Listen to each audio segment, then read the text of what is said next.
Hey guys, today I'll be doing a review of the Nikon 18-105mm DX lens. So, the 18-105mm has been quite popular for users who want to upgrade from their current 18-55mm lens. After hearing good recommendations, I thought I'd pick up one myself and see how it goes.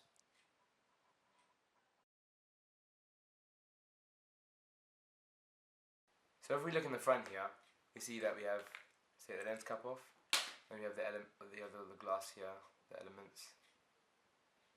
So if I zoom in, you can see inside there.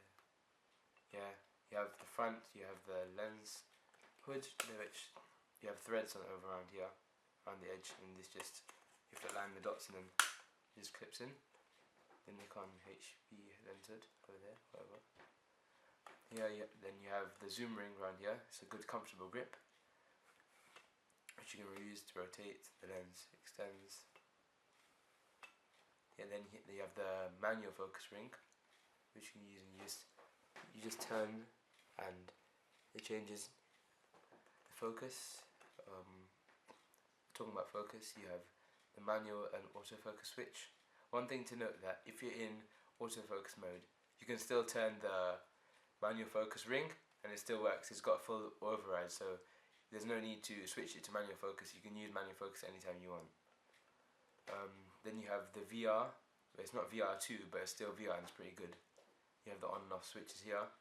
So yeah, I have it on right now. I always keep it on, except when it's on tripods, obviously. Yeah, and if you just see, you have the cap around here.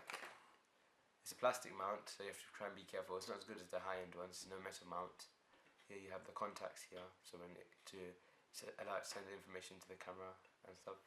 I can show you the aperture ring if I just can find it. And I can show you that. So if I try and focus, then I will be able to show you. Yeah, it's pretty hard. I think I got it there. So yeah, if I move it, I think you can see the aperture inside there.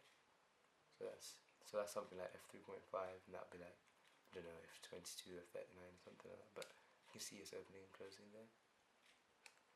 Yeah, and so yeah, that's a 360 tour of it.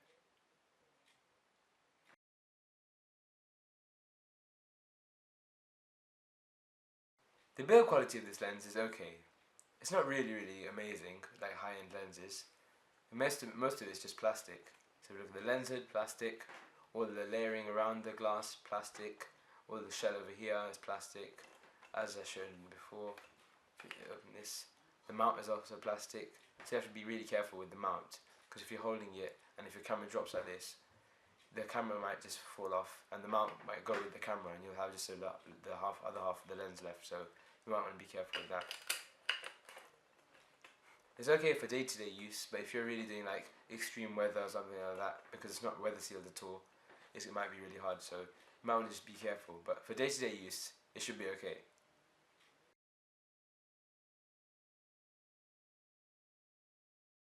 Focusing in this lens is pretty good. So let's firstly talk about manual focus. So manual focus, the ring is pretty smooth. I've had no problem at all so far with it. It does stop a bit. It doesn't have hard infinity stop, because if you just carry on turning, the lens will carry on turning. I noticed that there is a slight stop when you get to the end, where if you just stop, it stops there, but then you can just carry on pushing it and carry on going. But if you know how to use it properly, everything's alright. The autofocus, sadly I don't have another camera with me. Hopefully in the future I would have many more cameras, but right now I don't have another camera to show you and test this on right now. But have a look at my autofocus test. I've done an autofocus test of this already. I'll post it on YouTube. I'll put a link down below so you can just have a look at that. But the autofocus is pretty good, even when it's in low light. It's still okay. It doesn't focus as good as the other prime lenses and stuff that are available, but it's okay for like just general use.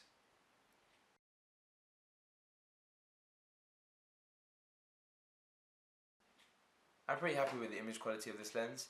This is known as being quite a soft lens at 18. I've seen quite a lot of vignetting and chromatic aberration at the 18mm range. It's pretty good. The image quality doesn't degrade that much from 18 to 105, and I'm pretty happy with the image quality. At the end of this video, I'll put a few sample fit photos just to show you the image quality and stuff like that.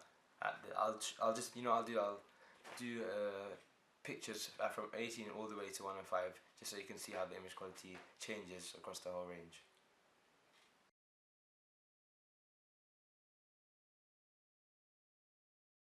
The zoom range of this lens is pretty versatile. It goes all the way from 18 to 105.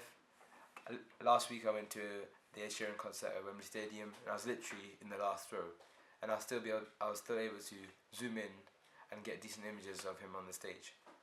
If you have a DSLR, which is above 15 megapixels, you can zoom in all the way and crop in to get good images. I've done a zoom test as well, which I'll also put a link down below, which you can have a look at the zoom of this lens from all the way from 18 to 105 to just see how the zoom range is.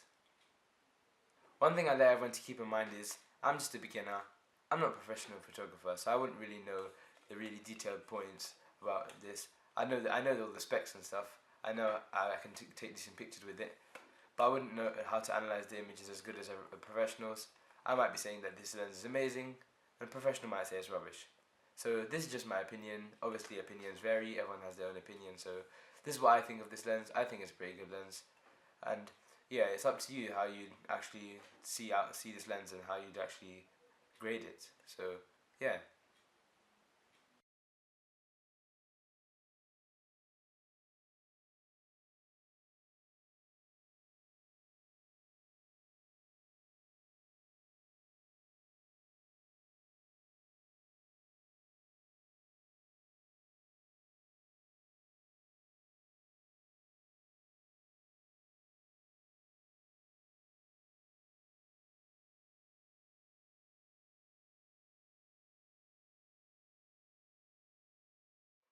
I hope you liked this video. If you did, please like, comment and subscribe.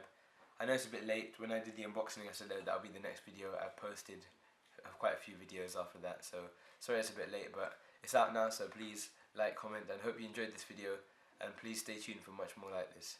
Bye.